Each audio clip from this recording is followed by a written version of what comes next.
नौकरी दिलाने के नाम पर फर्जीवाड़ा करने के आरोप में एक आरोपी हुआ गिरफ्तार। दुर्गापुर थाना पुलिस ने गुप्त सूचना के आधार पर सिटी सेंटर स्थित बंगला अंबुजा इलाके में शुक्रवार की रात छापामारी कर प्रसन्नजीत चटर्जी को गिरफ्तार किया। आपको बता दें कि शनिवार को आरोपी को दुर्गापुर महकमा अदालत में पेश किया गया। आरोपी के पास से फर्जी ज्वाइनिंग लेटर, फर्जी आई कार्ड एवं अत्याधुनिक नकली पिस्तौल बरामद किए गए। इस संबंध में दुर्गापुर के पुलिस उपायुक्त अभिषेक गुप्ता ने पत्रकार सम्मेलन में पत्रकारों से कहा कि आरोपी बेरोजगार युवाओं को पश्चिम बर्धमान जिला, राज्य सहित दूसरे राज्यों में क्राइम ब्रांच एसीपी उच्च पद सहित पुलिस अधिकारी पोस्टिंग में नौकरी देने के नाम पर फर्जी आईडी बनाकर फर्जीवाड़ा करता था। उन्होंने कहा कि सालतोड़ा के प्रवीर परमानी को पुलिस की नौकरी देने के नाम पर 1 लाख रुपए लिया गया था। आरोपी के पास से आई कार्ड और फर्जी नियुक्त पत्र, नकली आग्नेयास्त्र बरामद किए गए। उन्होंने कहा कि इस गैंग में और भी लोग शामिल हैं। आरोपी के निशानदेही पर अन्य सदस्यों को भी गिरफ्तार किया जाएगा। उन्होंने कहा कि इस गिरोह का जल्द ही भांडाफोड़ किया जाए। उद्देश्य दुर्गापुरे एसছে, দুর্গাপুরে থাকছে। তো দুর্গাপুর থানার সোর্স মাধ্যমে আমাদের যে টিম আছে ওরা সোর্স মাধ্যমে জানতে পেরেছে অম্বুজাতে, বেঙ্গল অম্বুজাতে একজন লোক থাকছে যার কাছে এসব জিনিসটা আছে। আর্মস টার্মস নিয়ে ওরা লোককে ভয় দেখায় আর ভয় দেখিয়ে এবং বিভিন্ন চাকরি দেওয়ার নাম করে বিভিন্ন আই কার্ড বানিয়ে বিভিন্ন ইম্পারসোনেশন করে অনেক সময় মুম্বাই পুলিশ ক্রাইম ব্রাঞ্চ করে এটা কার্ড ওর কাছ থেকে পাওয়া গেছে, ওরকম করে এটা করছে। তখন আমরা রেড করলাম, আমার টিমটা রেড করলো দুর্গাপুর থানার পুলিশ।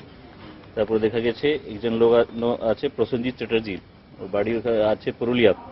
তো ওর কাছ থেকে আমরা বিভিন্ন যখন বাড়ি রেড করা হয়েছিল ওর কাছ থেকে আমরা বিভিন্ন রকম I card, Mumbai police crime branch plus Delhi police crime branch plus আছে আপনার ওয়েস্ট বেঙ্গল, তারপরে ACP West Bengal, crime anti corruption bureau, ওইসব বিভিন্ন রকম ফেক আইডেন্টি কার্ড আমরা পেলাম। তারপরে আরও সার্চ যখন করা হলো তার ওর কাছ থেকে এই সব আর্মসের ইমিটেশন আর্মস মনে হচ্ছে এটা, কিন্তু এটা দিয়ে ওরা ভয় দেখাতো, ফেসবুকে পোস্টও করতো এটা দিয়ে। তো এইসব জিনিস যেটা আছে ওটা আমরা এফএসএল কে পাঠাবো। হতে পারে এটা দিয়ে ওরা ভয় দেখাতো বা এটা ব্যবহারও হতে পারে। তো এটা টেস্টিং এর জন্য যাবে। আমরা ইনভেস্টিগেশনে চলাকালীন এটা যে সাইন্টিফিক এভিডেন্স হিসাবে এটাকে পাঠিয়ে দেবো। তো ওর কাছ থেকে আরো সিম টিমও পাওয়া গেছে যেটা ব্যবহার করতো। এরপরে জানা গেছে একজন আমাদের কাছে এসেছিল যেটা কমপ্লেন্ট দিল, ও বলছে কি ওর কাছ থেকে ওরা 1 লাখ টাকা নিয়েছে চাকরি, কনস্টেবলের চাকরি, ওয়েস্ট বেঙ্গল পুলিশে কনস্টেবল চাকরি দেবে ওর নাম করে।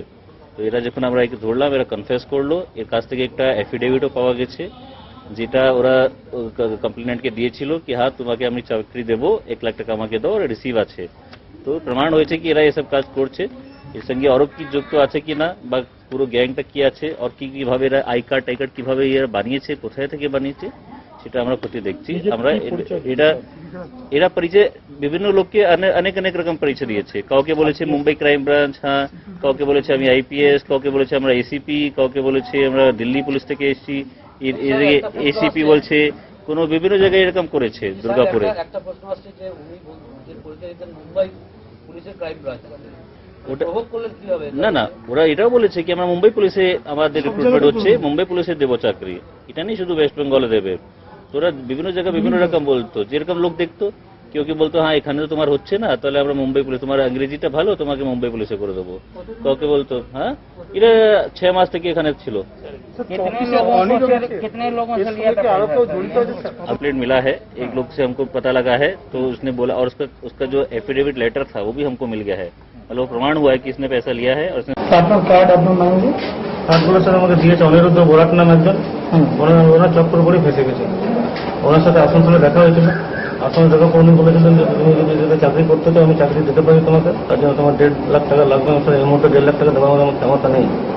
তো ঠিক আছে তুমি কত দেবে স্যার? 50,000 টাকা দিতে পারবেন। 50,000 টাকা দিয়েছিলেন, তারপরে আবার 20 করে 2বার দিয়েছিলেন। এই পুলিশের চাকরির জন্য দিয়েছিলেন? হ্যাঁ ওনাকে দিয়েছিলেন। এসিপি চাকরির জন্য না, এমসিবির জন্য ওনাকে দিয়েছিল। তারপর মুম্বাই ক্রাইম ব্রাঞ্চ, হ্যাঁ ওনাকে, তারপর উনি অভিযোগ করেছেন। আপনার নাম? প্রসেনজিৎ চ্যাটার্জি। আপনার নামে কার্ডগুলো পেতে উনি দিয়েছেন। এই ভুয়ো কার্ড আপনি জানতেন না? না, এই যেগুলো আপনার ডুপ্লিকেট পিস্তল বা আর্মস যেগুলো ছিল সেগুলো কাজ ছিল, সেগুলো তো উনি দিয়েছেন। আমি কথা সেগুলো লাইটার যেগুলো রাখা গেলে তখন শেখো হাতে নেওয়া এই নেওয়া। কে দিয়েছিল আপনাকে? অনির্বাণ বরাট, কোথা থেকে? অনিরুদ্ধ বরাট। কোথায়? অনিরুদ্ধ বরাট। বলছি অনিরুদ্ধ বরাট কোথায় থাকেন উনি? আসানসোলে দেখা হয়েছিল। আপনার বাড়ি কোথায় অর্জুন? আমার পুরুলিয়া। পুরুলিয়া। বলছি ডাইরেক্ট আপনি এসিপি র্যাঙ্কে ভর্তি হয়েছেন তো? আর উনি ডাইরেক্ট বললেন যে উনি কি বললেন যে এসিপি র্যাঙ্কে আপনাকে চাকরি দেওয়া হবে? হ্যাঁ কি বলছেন? আর এই যে আপনার বাড়ি যে বাড়িতে ছিলেন সেগুলো তো অনেকগুলো জয়েনিং লেটার উদ্ধার হয়েছে, সেগুলো কার? সেগুলো ওনারই ডকুমেন্ট। উনি বলেন এগুলো সব তোমার মানে টিম এগুলো তুমি রাখো, এগুলো কথা বলতে ওদের সাথে কথা বলতে হবে, ইন্টারভিউ নিতে হবে। ঠিক আছে স্যার, উনি ওই ডকুমেন্টগুলো দিয়েছিলেন। তারপর আমি 2 থেকে 3 দিন ধরে আসানসোল গেছি, ওনাকে আর খুঁজে পাইনি। দুর্গাপুরে কতদিন ভাড়া আছেন আপনি? দুর্গাপুরে তো 2.5 মাস ভাড়া আছে। 2.5 মাস। অম্বুজাতে? হ্যাঁ। এখানে ভাড়া কেন থাকলেন আপনি? উনি ওখান থেকে বলেছিলেন। মানে দুর্গাপুরে থাকার কথা বলেছিলেন? হ্যাঁ।